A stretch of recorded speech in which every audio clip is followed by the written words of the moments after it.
Bonjour à tous, David, une nouvelle édition de l'Aquavision-Mag, on va parler un petit peu bactéries. Oui, bonjour Patrick, bonjour à tous d'abord. Alors on va parler bactéries et activateurs bactéries, effectivement. Alors on parle de quoi? D'un produit qui s'appelle le Biota, qui est très bien connu, je dirais, dans le monde du bassin, Oui. Et qui a développé aussi une gamme spécifique pour l'aquarium. Tout à fait, donc c'est, comme tu le dis très bien, un appareil qu'on connaît déjà depuis quelques années dans le secteur du bassin, qui a fait ses preuves dans le secteur du bassin.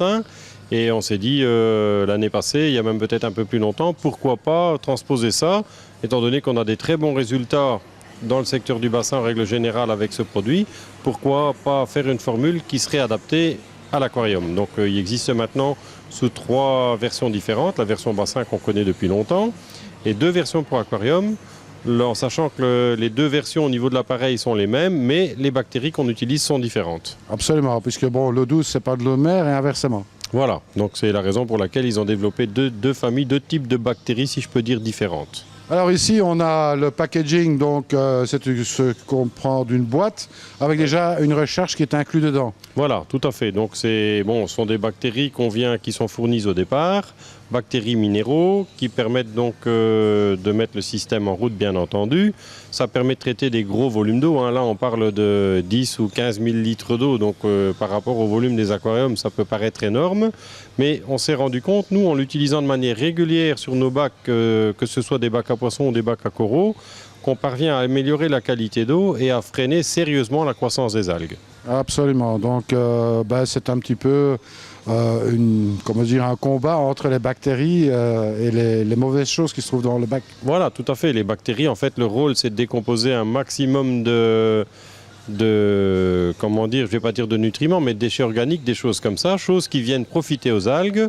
Et donc, en ayant des bactéries qui travaillent de manière efficace, forcément qu'on vient enlever une partie de l'alimentation des algues.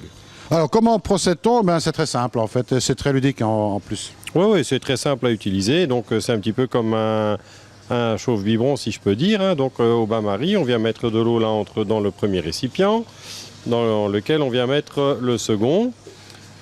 Celui-là, on vient mettre de l'eau de l'aquarium dedans. On vient mettre des bactéries. Donc, les bactéries, c'est ce que tu as en main. Version donc eau douce ou eau de mer, comme on disait. Les dosages sont indiqués par rapport au volume d'eau de l'aquarium qu'on veut traiter.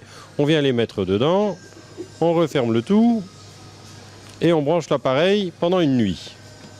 Et le lendemain, on peut les utiliser. C'est aussi simple que ça. Voilà, c'est aussi simple, mais j'insisterai quand même très lourdement sur un point, c'est qu'il est vraiment impératif de prendre l'eau de l'aquarium. Pourquoi ? Parce que si on prend de l'eau du robinet, bien entendu, il y a du chlore, ça ne va pas trop bien le faire. Les bactéries et le chlore, en général, ça ne fait pas bon ménage. Donc c'est pour ça que j'ai bien précisé, il faut prendre de l'eau de l'aquarium. Absolument. Donc par cette contrainte-là, bien entendu, pour le bain-marie, donc la première partie de l'eau, là on peut utiliser de l'eau du robinet, ça n'a aucune importance. Oui, tout à fait. C'est vraiment pour la partie qui est en contact avec les bactéries, bien entendu. Alors bien entendu, comme vous l'avez dit, c'est pour des grosses quantités ou des gros volumes d'eau à traiter. Là, j'ai le plus petit pot en l'occurrence dont on parlait tout à l'heure. Celui-là, il traite déjà, ça c'est la plus petite taille, il traite 3000 litres d'eau. Donc on peut déjà voir venir, hein. On peut voir venir. En plus, ça coûte pas très cher. Non, et puis en plus, on les a en recharge. Ça veut dire qu'évidemment, une fois qu'on a l'appareil, et c'est important de le préciser, étant donné que l'appareil est le même pour eau douce que pour eau de mer, celui qui a un aquarium d'eau douce et un aquarium d'eau de mer, il y a besoin évidemment que d'un appareil et puis des 2 souches de bactéries. C'est ça. Et on rappelle que quand vous achetez l'appareil, vous avez déjà une recharge qui est inclue dedans. Oui, donc il faut spécifier si c'est pour eau douce ou pour eau de mer. Oui, au départ, évidemment, puisque la souche de bactéries qui est fournie dans le kit de départ, là, il faut préciser, il y a 2 versions, eau douce ou eau de mer. Et si vous voulez faire pour le bassin, ça marche très bien pour les bassins, bien entendu, préciser que c'est pour les bassins. Bactéries, bassin, à ce moment-là, oui, tout à fait. Donc, voilà. Alors quand vous achetez l'appareil, croyez-moi, la recherche est inclue dedans, donc ce qui veut dire que l'appareil coûte quasiment rien. Oui, j'irai peut-être pas jusque-là, mais c'est vrai que l'appareil, quand on fait le calcul des bactéries, est très bon marché. Absolument, donc ça vaut vraiment le coup de le faire.